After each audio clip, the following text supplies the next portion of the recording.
Finally મિત્રો આપણે હવામાં નીકળી ગયા પાટણ જવા માટે.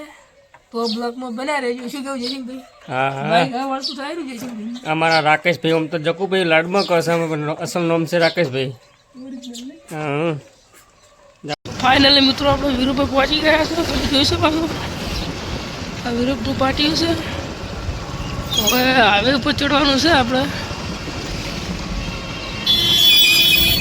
તો મિત્રો આપણે આવ્યા હતા પાટણથી કિંબુઆ ગામ. તો જો શરૂઆત આટલી કોમની થઈ ગઈ છે, હજુ બાકી છે. અને અમારા રાકેશભાઈ રાફ્ટર મેં લઈ રહ્યા કમ્પ્લીટ.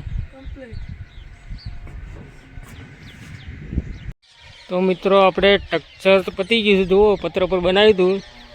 પતરાને હોલ પાડીને આપણે ડાયરેક્ટ જ લેખ ઊભા કર્યા હતા. નીચે બિલ્ડિંગ મારવું પડ્યું હતું અને થોડો લાંબો ગાળો હતો તે જુઓ ક્રોસમાં સપોર્ટ લીધા. તો મિત્રો ચલો બ્લોગ પૂરો કરું છું. જય માતાજી મિત્રો.